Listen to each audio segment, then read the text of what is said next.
itu cuma 7 bulan, di riwayat lain 7 tahun. Tapi kalau riwayat Imam Tirmizi berapa? 7 bulan. Nah, di riwayat Abu Daud, antara perang dengan penaklukan Madinah itu 6 tahun. Wa yakhrujud dajjal fi sabi'ah, lalu keluarlah Dajjal. Ini kita sebutkan tahapan-tahapannya, bahwa sebelum Dajjal Mahdi muncul, mereka sudah ada. Beberapa ulama kita sudah dikasih visi dan mereka bisa melihat. Beberapa sudah mimpi, beberapa sudah mengalami pengalaman rohani, bertemu dengan sosok Al-Mahdi, bertemu dengan sosok Dajjal. Udah ketemu, Pak. Beberapa mereka udah melihat di mana si Dajjal itu, di mana Imam Mahdi itu.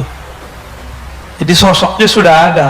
Tapi kapan Allah keluarkan dua-duanya, maka terjadilah perang besar dulu yang disebut Al-Malhamah Al-Kubra.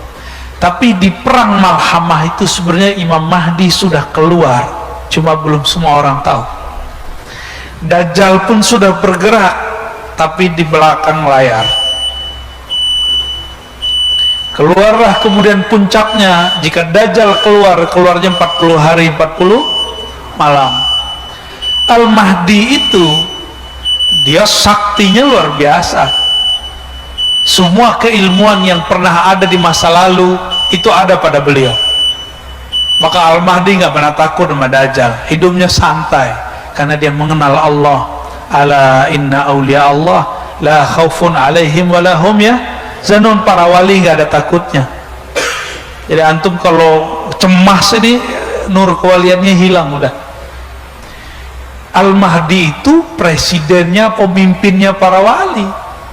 Pasti dia paling tenang di saat semua orang ribut, semua orang cemas. Kita baru dapat isu Dukhon 15 Ramadan tahun lalu, cemas nggak? Ya Al-Mahdi santai aja pasti. Ya apalagi pengikut-pengikut dia santuinya bukan main.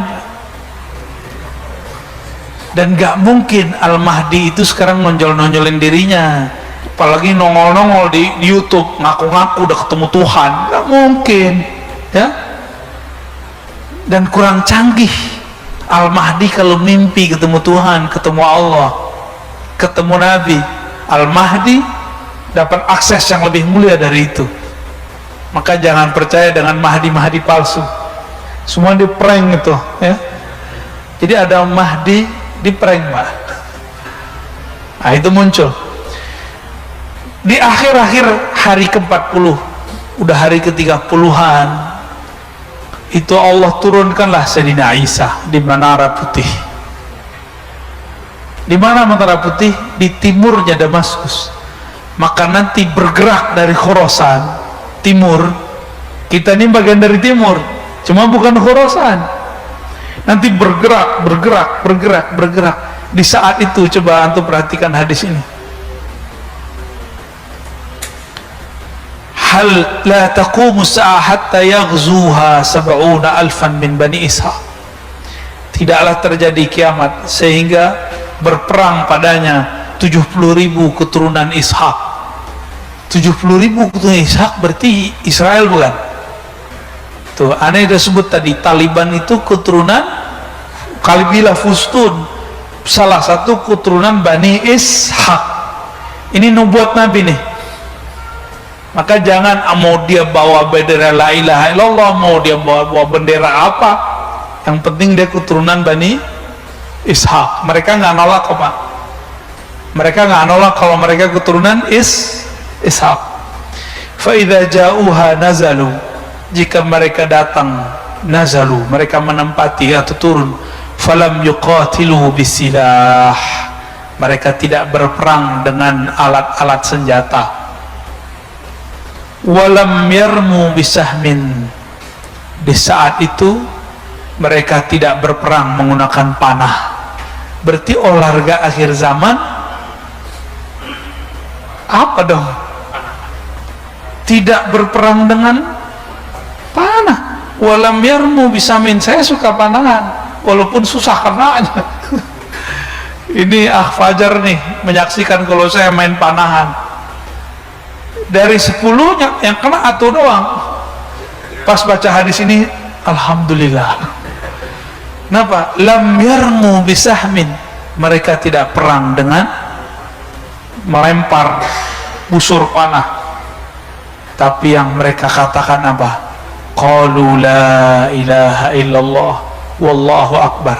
Senjata mereka zikrullah, la ilaha illallah wallahu akbar. Fayaskut ahadu janibaih, lalu salah satu dari masing-masingnya jatuh, ya. Illa an qala alladhi fil bahri thumma yaqulu tsaniyah la ilaha illallah akbar. Jadi ini perperangannya nanti betul-betul manual. Perperangannya betul-betul manual.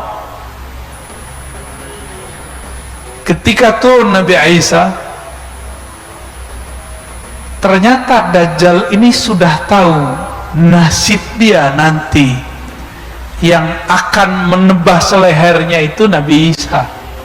Makanya Nabi Isa di waktu beliau masih hidup di zaman Bani Israel, umur 33 tahun lebih beberapa bulan, beliau kemudian dikhianati oleh salah satu muridnya sendiri yang nyamar jadi pengikutnya, namanya Yudas Iskariot. Ternyata Yudas Iskariot itu adalah samaran dari Samiri. Samiri ini nggak tahu kemana hilang. Dia mengira Nabi Isa sudah mati, tapi dengan ada kajian-kajian begini muncul Nabi Muhammad mengabarkan Isa belum mati. Kagetlah dia, muncul ketakutan lagi. Jadi Samiri itu alias Dajjal takutnya sama sosok Isa, karena dia dikasih tahu kamu nasibmu berakhir di tangan Nabi Isa. Jadi nanti setiap kali ketemu Nabi Isa terlihat jauh saja, itu Dajjal langsung pergi. Apa kata orang sini? Jiper apa? Oh, Nabi Isa dikabur dia, disebutkan di hadis dia meleleh seperti garam. Garam kepanasan meleleh. Maksudnya ketakutan. Jadi Dajjal tuh nggak pernah takut kecuali Nabi Isa. Menurut antum, Al-Mahdi ini kurang sakti atau gimana? Kok Nabi Isa yang bunuh? Ketika Nabi Isa turun, Nabi Isa masuk ke satu masjid di salah satu wilayah di Syam. Kita nggak tahu nama masjidnya apa, kan belum dikabarkan, di hadis cuma begitu doang. Di dalam masjid sudah berkumpul umat Islam, di luar berjaga. Ternyata nggak jauh dari situ pasukan Dajjal sudah mau menembus, tapi nggak berani dekat. Di saat itu Nabi Isa datang. Nabi Isa dipersilakan jadi imam. Apa kata beliau? Tidak, engkaulah yang jadi imam, wahai Mahdi. Coba bayangin, wali dari Nabi Muhammad, keturunan Nabi Muhammad, jadi imam di belakangnya Nabi Isa. Kok bisa? Nabi Isa nanti statusnya bukan sebagai nabi, statusnya sebagai wali, karena Nabi bersabda la nabiyya ba'di, tidak ada lagi nabi setelahku. Jika ada nabi turun setelahku, pangkatnya bukan sebagai nabi, pangkatnya sebagai wali. Nanti ada penyerahan pedang senjata khusus, kita nggak tahu senjatanya apa, dari Sayyidina Al-Mahdi kepada Sayyidina Isa. Pedang itulah kemudian alatnya Nabi Isa untuk menggorok Dajjal. Itu Dajjal itu digorok dengan apa aja nggak mati-mati. Tapi jika pedang ini sudah diserahkan, berarti sudah ada skenario orang dalam Al-Mahdi berhasil di tengah Dajjal. Sebagaimana orang Dajjal disisipkan ke Al-Mahdi, Kan Allah khairul makirin, Allah sebaik-baik yang berkonspirasi. Tentu juga ada orang Al-Mahdi di sekitar Dajjal. Nanti mereka kode-kodean Pak secara batin. Siap. Barulah Sayyidina Isa mengejar kemanapun Dajjal pergi. Disitulah terbirit-birit mereka bergerak bersama Al-Mahdi, Isa, Al-Mahdi, Isa. Bahkan disebutkan ada riwayat Khidir dan Ilyas, semuanya bergabung. Betapa canggihnya Al-Mahdi, penasehatnya adalah seorang nabi, Nabi Isa. Penasehatnya Nabi Khidir, Nabi Ilyas. Dia wali, penasehatnya nabi. Kira-kira gimana tuh? Itulah beruntungnya umat Nabi Muhammad sallallahu alaihi wasallam. Benarlah hadis walaupun dhaif menurut ahli hadis. Ulama ummati ka anbiya'i bani Israil. Ulama umatku seperti nabinya Bani Israel, setara secara tugas, walaupun secara makom itu lain cerita. Maka sahabat-sahabat dimulakan Allah, nanti ini bakal terjadi dalam waktu menjelang kesananya cepat, tapi kalau sudah terjadi perang nanti, kita nggak ada lagi ada handphone, ya. Jangankan handphone, nanti pedang aja susah dipakai, panah aja susah dipakai. Tapi nanti ada perang kekuatan-kekuatan batin, kekuatan alam. Dan saya sudah pernah cerita di sini.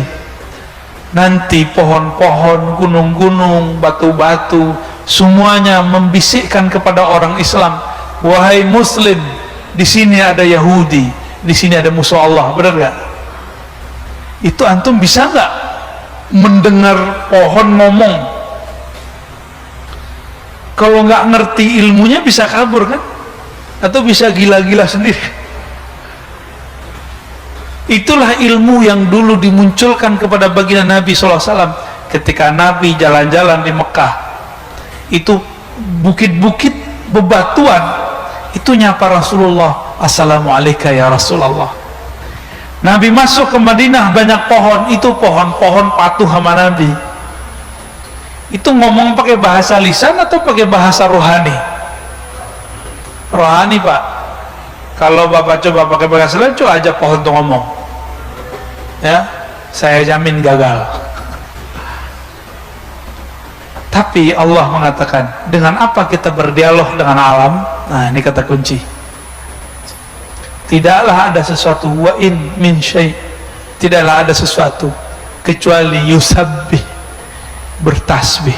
Sabbahalillahi ma fis samawati wal ard, bertasbih apa yang di langit dan apa yang di bumi.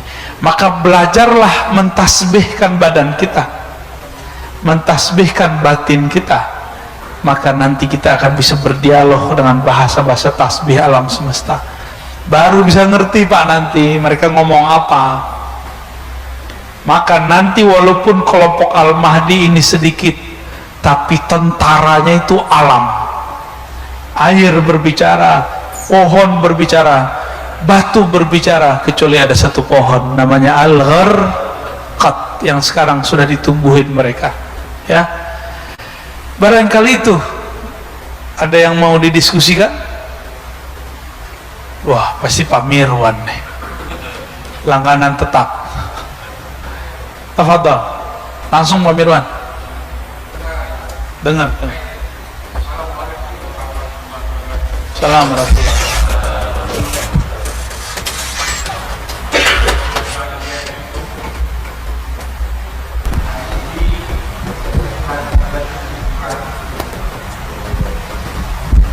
Ya, pengajian kita ini udah mulai diakui di tempat lain, udah banyak. Mudah-mudahan ini terus kita galang supaya MRBJ ini juga dikenal orang di luar, bukan hanya di Bintaro saja. Tadi Ustaz katakan bahwa perbankan itu tidaklah semuanya haram. Saya kebetulan pemuda tahun 70-an Ustaz. Profesor Dr. Hamka dulu udah mengatakan itu. ya. Cuma belakangan setelah banyaknya yang datang dari Arab Saudi, penceramah-penceramah kita itu yang menyatakan bank itu haram. Dulu setahu saya, menurut Profesor Habka, lihat dulu konteksnya, di mana haramnya, di mana halalnya. Tidak semuanya itu haram, karena kan selalu dibilang itu ada bunganya. Apakah bunganya itu berlipat-lipat? Bank itu kan membutuhkan dana, membutuhkan gaji pegawai. Nah, kesimpulan Hamka waktu itu, tidak semua bank itu haram. Jadi masih ada dua pendapat waktu itu. Jadi kalau memang itu juga Ustadz berprinsip ini, sampaikan ini ke umat supaya jangan salah kaprah kita semua. Mungkin itu. Yang kedua mengenai Al-Mahdi sama tadi Dajjal. Apakah bukan sekarang ini Dajjal itu udah berkeluaran, Ustaz? Ya. Tapi bentuknya bukan seperti itu, tingkah lakunya. Jadi kalau menurut saya di Indonesia ini pun udah banyak Dajjal sebenarnya, ya. Pelaksanaan corona ini juga banyak Dajjal di sana, Ustaz. Masalahnya dulu untuk corona ini dianggarkan pemerintah hanya 72 triliun. Sampai hari ini itu sudah mencapai 1060 triliun. Kalau nggak bangkrut kita nggak tahu saya apa yang ini lagi. Apakah mesti separuh Indonesia ini dijual? Tidak tahu. Demikian. Assalamualaikum warahmatullahi wabarakatuh. Assalamualaikum. Nah, ini info penting. Guru besar kita Buya Hamka. Buya Hamka ini kan orang yang berani berkata yang pahit meskipun dia dibenci orang.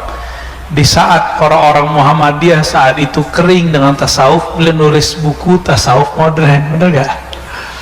Ini produknya muncul Pak Mirwan ini kan, yang gak jelas kan. Disebut Muhammadiyah senang tasawuf, ya.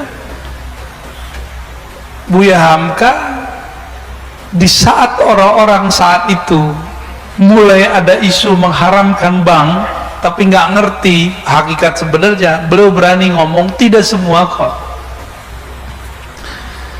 Rata-rata yang ngomong bank itu haram, rumusnya balik-balik ke hadis dhaif itu. Kullu qardin jarra naf'an fahuwa riba. Itu yang diputar-putar. Itu hadis dhaif, Pak. Ya, yang pakai hadis ini nih, kita kasih tahu. Setiap pinjaman yang ada manfaat benefitnya, yang kita sebut bunga, fahuwa riba, itu riba. Hadis itu dhaif. Gila, dhaif kok ente pakai? Katanya nggak boleh pakai hadis dhaif, ya kan? Gini aja deh, gampang. Kenapa yang kita sebut bank sekarang berbeda dengan praktek riba di masa jahiliyah?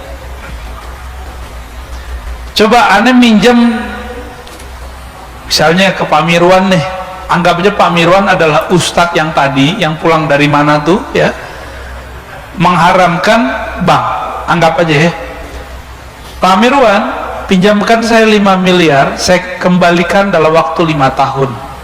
5 tahun lagi saya kembalikan 5 miliar. Pak Mirwan mau nggak terima? Kita harus bagi hasil lah, kan nggak. Kalau pinjam meminjam nggak ada istilah bagi hasil. Bagi hasil, bagi hasil. Pinjam ya pinjam, mau nggak Pak? Nggak mau. Beli rumah nggak boleh pakai bank. Tunggu dulu ya, sabar dulu.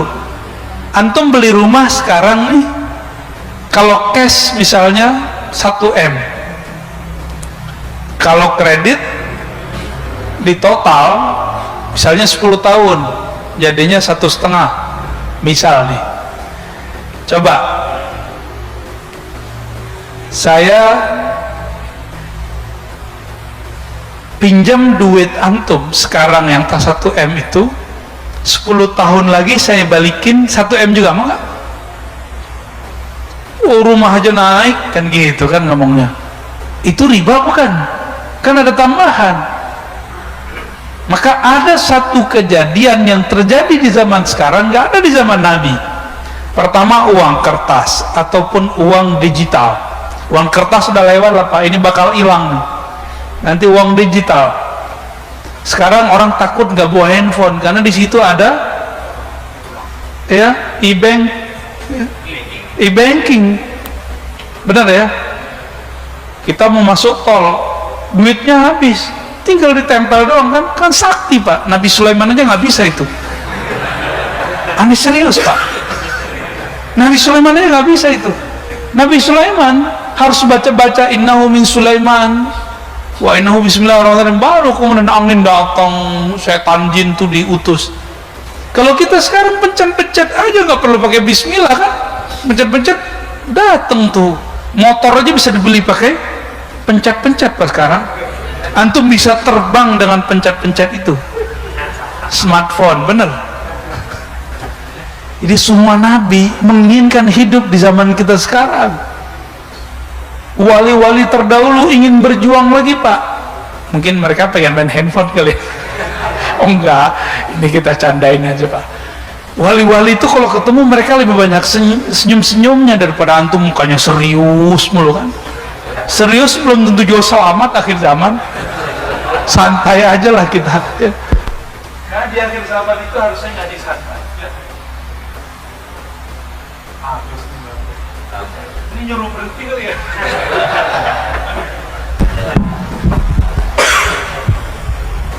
Ambil.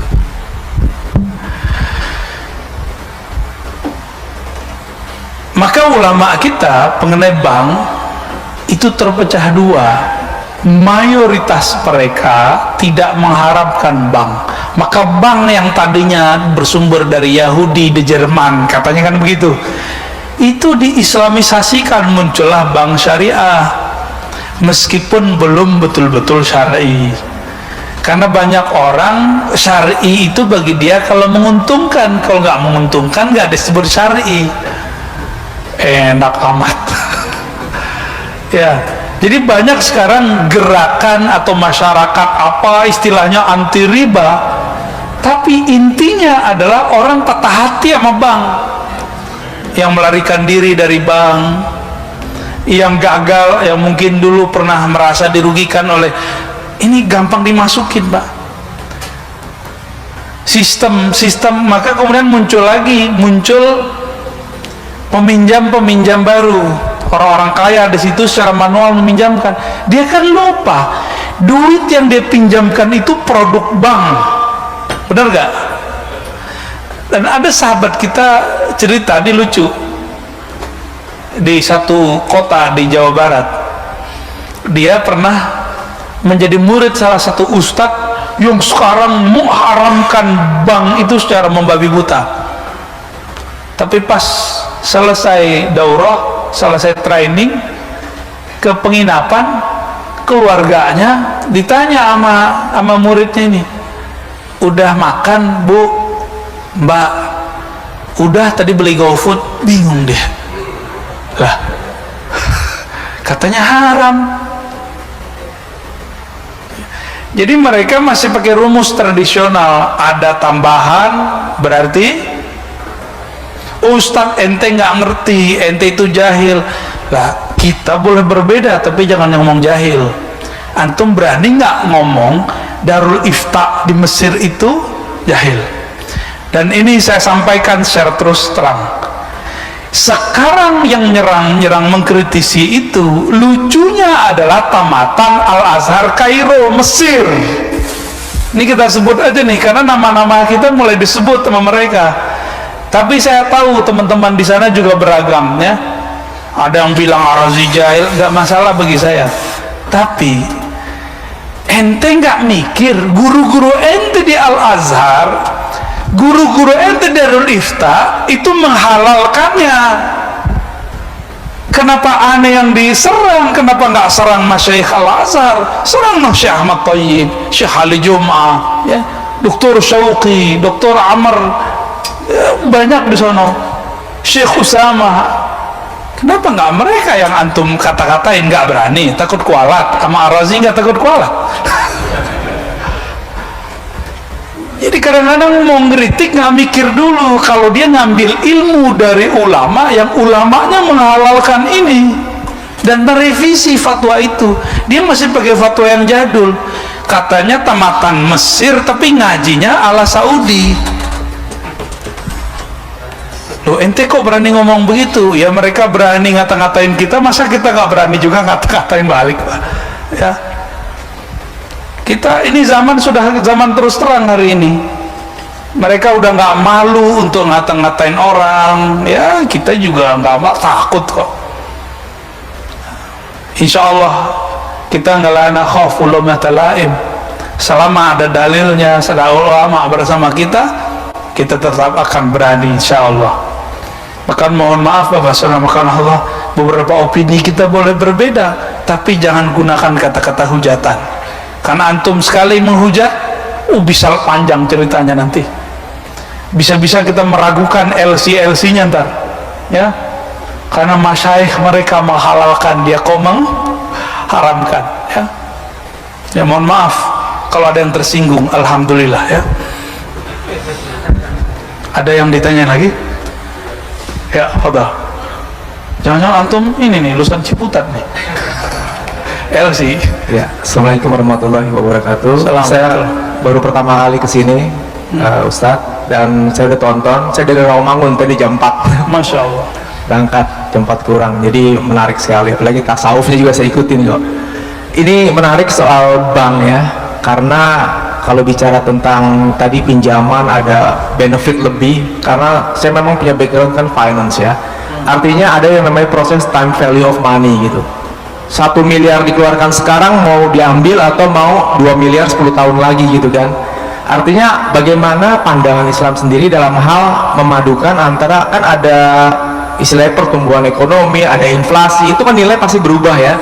Nah, pandangan Islam sendiri untuk menjelaskan orang-orang yang mengatakan bahwa itu ada tambahan, tapi secara angka memang tambahan, tapi secara daya belinya kan bisa berkurang gitu ya. Nah, dari pandangan Islam sendiri menjelaskan hal seperti ini, apakah sudah mengadopsi dari istilah yang dipakai time value of money plus inflasi, atau mereka mungkin kurang piknik gitu, Pak Ustaz? Ya, demikian. Yang pertama, al-aslu fil muamalat, pada dasarnya muamalat itu al-ibahah, boleh-boleh saja. Dan antum buka semua kitab fikih terdahulu, produk muamalat yang tertulis dalam kitab fikih dan hadis cuma 24 sekitar itu. Belum ada di situ namanya kredit, belum ada namanya saham, belum ada namanya bank, belum ada simpan pinjam ala bank, belum ada. Maka ini adalah bagian dari perkembangan peradaban ekonomi manusia. Karena tidak ada di zaman Nabi, maka hukumnya pun berubah. Bukan berubah, emang belum ada kok.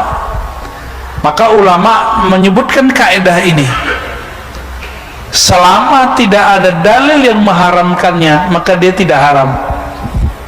Ma'alam yadulla alaihi dalilun syar'i, selama tidak ada dalil syar'i yang mengharamkannya.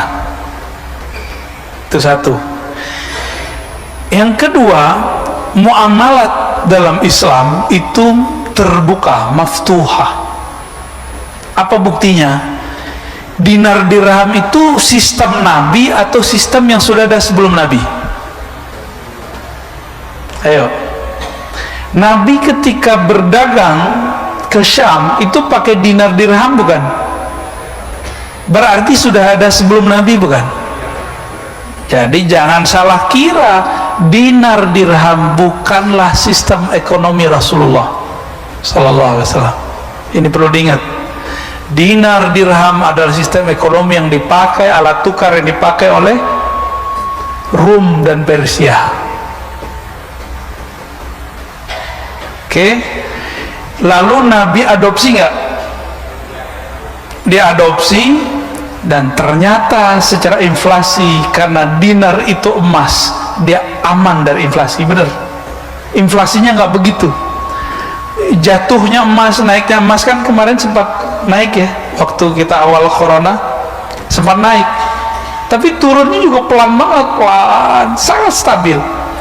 Harga kambing dulu dengan harga kambing sekarang kalau dijadiin emas sama, berarti dia stabil.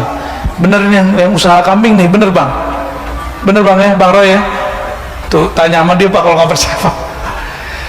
Tapi kalau antum menggunakan harga pakai nilai tukar uang, ini sekarang juga udah mulai bingung. Dulu itu nilai tukar uang berdasarkan kas emas satu negara, tapi sekarang begitu gak? Dolar suka-suka dia buat cetak. Kok kita masih begitu aja? Kita berdasarkan simpanan kita, kalau mereka kok enggak. Ada satu negara di Amerika Latin berani nekat, dia cetak lo duit banyak-banyak. Sama yang di Afrika pak, kita nggak usah sebut nama negaranya, sedih soalnya. Itu untuk beli aqua atau beli coklat aja dia harus bawa duit setebel ini, karena mereka ekonominya koplak-koplak pak, atau koplak.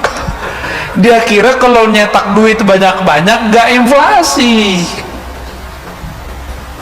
asal aja ya. Jadi ekonominya ngayal kayak anak kecil, kita cetakannya duit banyak-banyak. Itu ngaconya di situ. Duit kita sekarang itu betul-betul ya, kalau bahasa Pak Mirwan tadi apa, dajal. Nggak, itu bukan dajal yang ini pak ya. Alat tukar ini sekarang betul-betul udah nggak fair, udah nggak fair, benar-benar nggak fair. Maka kita nggak bisa menggunakan itu. Hukum yang dijadikan ada pada hukum dinar dirham tidak berlaku pada hukum mata uang zaman now. Nggak bisa. 1 M tahun ini, 10 tahun lagi nilai rumah, ini kita beli rumah berapa kira-kira, anggaplah 2 M. Kalau diemaskan sama nggak? 10 tahun lagi nilai emasnya segitu, tapi harga duitnya, angkanya naik.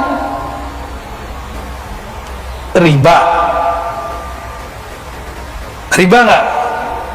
Oh kita Islami nggak boleh ada riba, jadi beli rumahnya kredit, duitnya harus sama dengan nggak kredit, enak amat. Ya, nah, teman-teman yang melakukan Allah, kredit itu nggak ada transaksinya di bahasa nama Nabi. Ada nggak transaksi itu di zaman Nabi? Nggak ada. Maka hukumnya tidak ada di kitab fikih, baru di kitab fikih kontemporer adanya. Bank tidak ada dalam kitab fikih, maka antum mau cari di kitab mana aja nggak ketemu. Baru belakangan Wabah Zuhaili, Yusuf Al-Qaradawi, ulama itu aja udah berbeda-beda dengan ulama Al-Azhar. Jadi di sana juga berbeda pak. Antum bilang Saudi mengharamkan bank, ya salam. Saudi itu duit minyaknya taruh di bank Amerika, di bank Swiss. Bunga-bunganya dijadiin bangun sekitar Masjidil Haram Mekah, dijadiin dikirim CSR-nya untuk beasiswa yang tadi mengharamkan bank itu.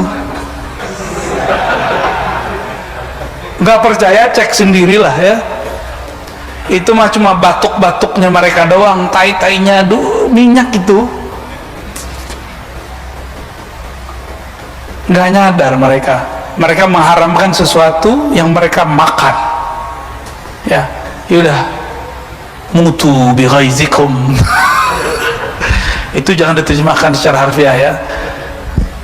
Gimana, cukup atau masih ada? Oke, tadi di belakang pertama ya. Ada yang sesuai tema nggak? Sesuai tema Malhamah Al-Kubra. Jangan bahas bank lagi, saya nggak mau tanggapin lagi. Bismillahirrahmanirrahim. Assalamualaikum warahmatullahi wabarakatuh. Pak Ardi bukan? Ya, Ustaz. Bercadar pak. Ya. Zaman now. Ya. Pak Ustaz, pertanyaannya terkait langsung dengan Malhamah Al-Kubra tadi. Iya, bagus. Karena tadi disampaikan bagaimana pemahaman tentang adanya siap berbeda. Pemahaman siap berbeda ini itu sekarang itu apakah menjadi siap berseberangan? Kemudian kalau siap berseberangan, padahal kita berharap Islam itu satu. Oke. Ya. Jadi sistem politik nih Pak Ustadz. Ya. Kalau sistem politik Islam ini terpecah belah, itulah yang diharapkan oleh musuh-musuh Islam. Tetapi karena memang Islam itu baik karena adanya perbedaan, itu diartikan menjadi berseberangan, dan itulah asal muasal selalu menjadi perpecahan dan tidak akan pernah terjadi Islam yang satu. Baik. Bagaimana ini Ustaz? Assalamualaikum warahmatullahi wabarakatuh. Assalamualaikum. Perpecahan di tengah umat akhir zaman bukanlah keinginan musuh, tapi itu adalah takdir dari Allah Subhanahu wa taala kepada setiap umat. Tafarraqat ahlul kitab atau tafarraqat al-yahud wan nasara, telah terpecah Yahudi dan Nasrani kepada 72 firqah, dan Nabi mengatakan sataftariku, akan terpecah umatku ini menjadi lebih parah dari itu, 73. Di hadis itu Bukhari, hadis Imam Abu Daud dan Tirmizi. Di hadis Imam Muslim, Nabi berdiri berdoa, ya Rabb, jangan hancurkan umatku dengan tenggelam. Amin, kata Jibril. Ya Allah, jangan hancurkan umatku dengan lapar. Amin, kata Jibril. Tapi ketika yang ketiga, Allahumma la tahlik, la taj'al ummati yahlik ba'duhum ba'dha, jangan jadikan umatku saling merusak, membunuh satu sama lain. Jibril diam, karena Jibril membaca takdir untuk akhir zaman. Diam. Nabi mengerti, tapi Nabi tidak diizinkan untuk meminta. Maka Nabi semenjak saat itu tidak pernah lagi berdoa, ya Allah satukan umat. Disitulah Nabi sedih. Sebelum meninggal beliau mengatakan ummati, itu maksudnya Pak. Ketika Nabi mau wafat, Nabi bukan baca kalimat la ilaha illallah, di dalam dirinya sudah la ilaha illallah. Yang dipikirkan Nabi, ketika umatku nanti berpecah, itu gimana nasib la ilaha illallah dalam dirinya. Lisannya bertakbir, tapi kolbunya tidak membesarkan Allah. Ini yang dipikirkan Nabi Sallallahu Alaihi Wasallam. Jadi ini takdir Pak, kita harus jalani. Dan karena dia takdir, ukurannya sudah dari sononya. Kita sudah dari zaman kapan, zaman bahala untuk mengislah. Islah para da'i nggak berhasil. Yang paling susah diislah bukan umat, da'inya, ustadznya. Serius Pak. Masih seger 2018-19, masih seger. Banyak kawan-kawan kita udah nggak mau lagi sholat Jumat di masjid perkantoran. Kenapa? Isinya hujan menghujat Ustaz. Itu kawan-kawan kita udah ngomong gitu, udah capek mereka. Nanti bakal begitu lagi, ya salah, mungkin lebih parah, ya. Jadi Islam itu emang takdirnya begini Pak. Umat Islam ditakdirkan berpecah sebagaimana umat Yahudi dan Nasrani. Karena umat Islam lebih banyak dari Yahudi dan Nasrani, perpecahannya berlipat-lipat melebihi mereka. Ini udah rumus. Maka dari awal saya selalu mengkampanyekan, ayo siap berbeda. siap berseberangan. Dulu Sayyidina Ali perang sama Sayyidina Muawiyah, bahkan istri Rasulullah Sayyidatuna Aisyah perang dengan Sayyidina Ali. Dulu ada blok Umar, ada blok Ali, mereka nggak ketemu, Pak. Di mana ada Umar, di situ nggak ada Ali. Sebelum itu sudah ada blok Umar dan Khalid ibnul Walid. Biasa itu, beda itu. Jangan dikira di zaman Nabi nggak ada perselisihan. Ada, cuma karena irigasi air. Mereka perang itu, bukan perang-perang gimana ya. Jadi Nabi itu menghabiskan perbedaan-perbedaan sukuisme. Kalau sekarang ya ideologi kan. Tapi ideologi sudah nggak laku, Pak, sekarang. Ini saya mau konfirmasi sekalian karena banyak yang nuduh saya komunis juga. Ya salam, Ar-Razi komunis dari mana ceritanya tuh? Ya, antum kurang waras namanya itu. Saya itu nggak percaya pergerakan komunis itu bisa bangkit. Itu keyakinan saya. Kenapa? Karena sudah di-cut oleh TAP MPR dan undang-undang. Cuma pemikirannya mungkin masih ada. Kita saksi, Pak, dulu 2013 anak-anak mahasiswa beberapa kampus nonton film-film dokumenter PKI, versi PKI buat. Jadi kalau kita buat PKI bunuhin jenderal, mereka buat sebaliknya. Dokumenternya PKI disiksa oleh pemuda-pemuda apa dulu, Pancasila apa namanya dulu ya, Garuda apa gitu. Dan sama-sama sadisnya. Dan saya tahu, Pak, orang-orang yang teracuni itu, saya tahu orang-orangnya. Cuma data ini kan tiba-tiba hilang. Sahabat kita salah satunya yang masuk penjara karena ada satu data dia benar, tapi data dia itu basi. Data dia benar, tapi dibasikan. Nah, itu mungkin bahasanya. Maka masuk penjara kan sahabat kita itu. Kalau antum meributkan PKI itu ada muncul ngumpul dikit bisa di-cut karena undang-undangnya sudah ada. Kalau kelompok Khawarij yang aliran S itu sama W itu, Pak, yang tadi antum bilang tuh Pak Mirwan, belum ada undang-undangnya. Padahal BNPT itu sudah merekap teroris-teroris itu alirannya itu, Pak. Belum ada undang-undangnya. Kenapa kita nggak fokus di bidang ini, malah sibuk di bidang itu? Maksud saya, paham? Saya ngomong di sini juga, Pak, makanya saya klarifikasi di sini, ya. Di belakang backgroundnya begitu kan, ya. Antum jangan salah paham. Dulu ulama-ulama kita Ahlus Sunnah baik di Sumatera, di Jawa, digorok sama PKI. Siapa yang berjuang saat itu? Ulama kita yang asu aja. Belum ada kelompok-kelompok sekarang yang katanya anti PKI itu. Kita sudah anti dari dulu. Saya baru dari Abah Jejen, Pak, Sukabumi. Itu ayahanda beliau, kakek beliau digorok sama PKI. Beliau digorok, punya ilmu debus, zikir la ilaha illallahnya mendarah daging. Digorok-gorok gak bisa, Pak. Itu Abah Jejen tuh. Itu yang saya dengar, Pak, wallahualam sahih apa enggak ya. Bingung juga PKI-nya tuh. PKI kan gak jelas Tuhannya siapa kan. Kok ada orang gak kuat ini. Itu kampung PKI tadinya itu. Kampung Merah itu tadinya. Madiun, Bapak tahu Madiun? Tomboro tahu.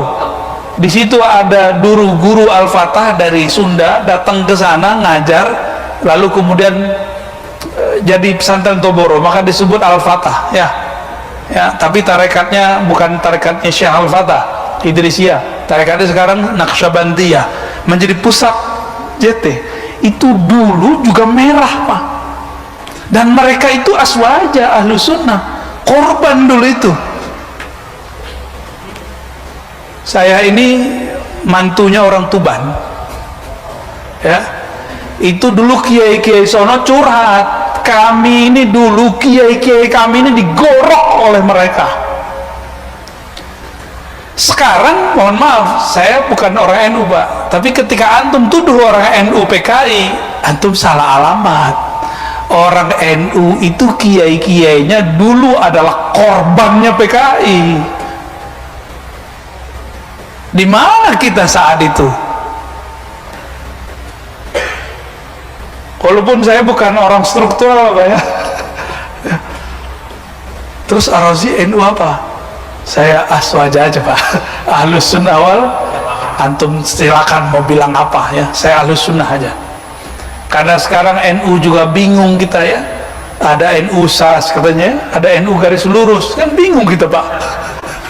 Ya benar gak?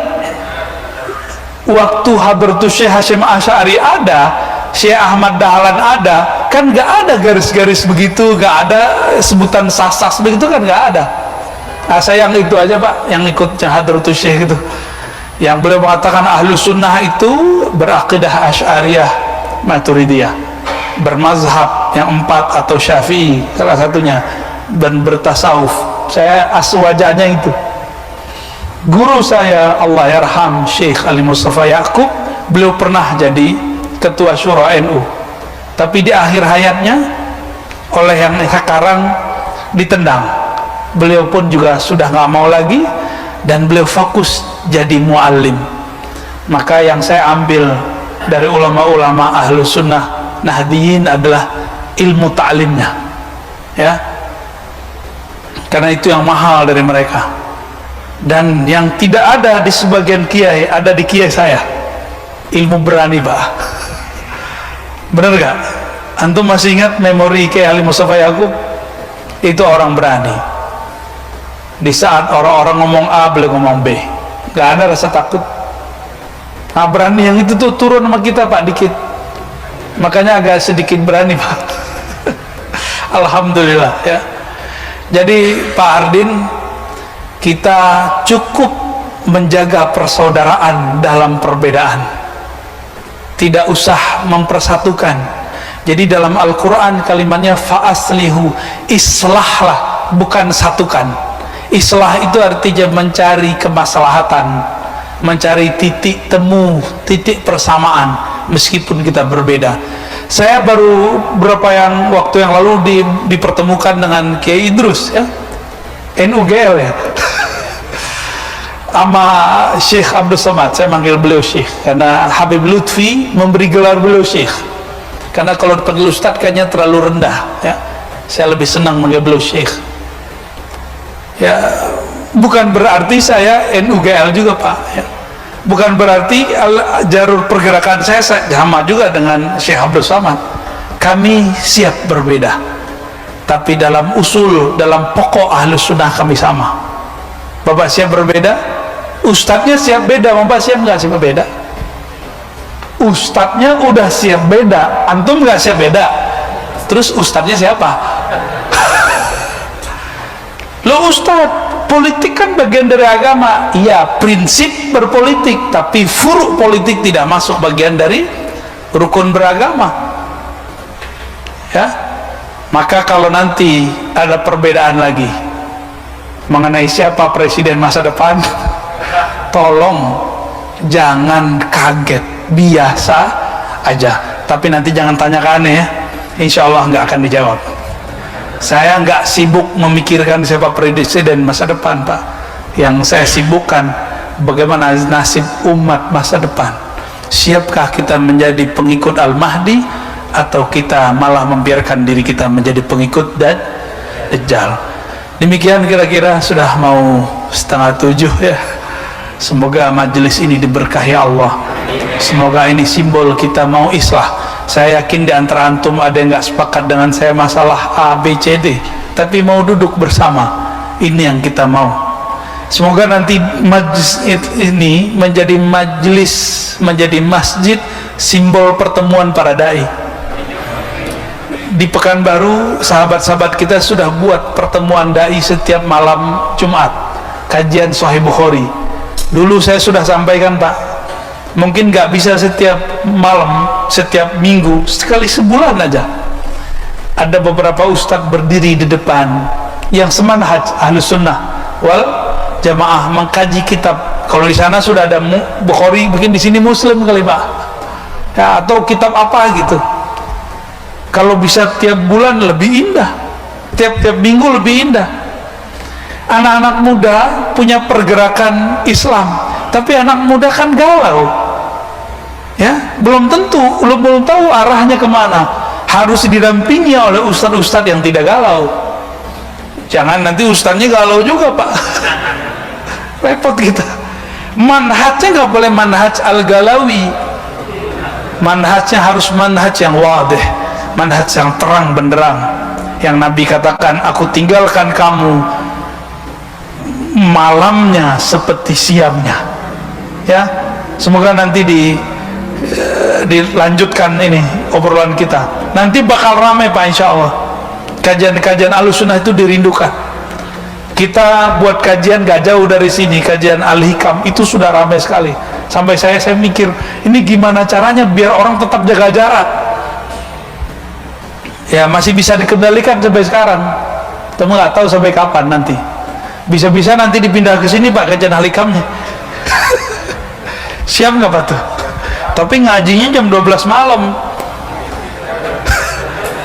Ini jumlah antum nggak seberapa, jumlah mereka 3 kali lipatnya antum sekarang ngaji hikam, setiap jam setengah 12 sampai jam 3 dari mana-mana Pak. Begitu orang merindukan sekarang kajian-kajian kitab turas. Dan saya terima kasih kepada pengurus dengan segala macam cobaan-cobaan buat antum sudah memfasilitasi para ustadz ngaji kitab. Jadi kalau bisa tidak ada ustadz di sini kecuali ngajinya ngaji kitab, biar nanti terasa rasa pesantren walaupun nggak pernah nyantri, ya. Insya Allah semoga kita berkahi Allah. Allahumma aslihna, Allahumma aslih umat Muhammad. Ya Allah, kami ini umat Nabi Engkau, kekasih Engkau Muhammad. Aslihna, islahkanlah kami, islahkan, perbaikilah antara kami, antara qalbu kami. Alif baina ulama'ina, alif baina qulubil mu'minin. Ya Allah, qalbu kami ini berpecah belah, maka damaikanlah ya Allah. Qalbu kami ini galau dan risau ya Allah, maka tenangkanlah dengan nur kalimahmu, nur zikirmu.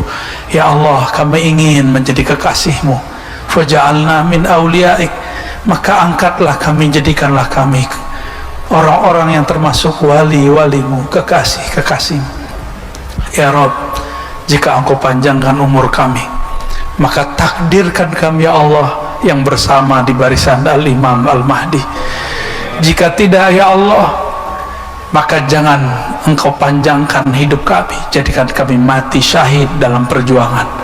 Jangan jadikan kami yang tertipu oleh imam palsu, Dajjal la'natullah.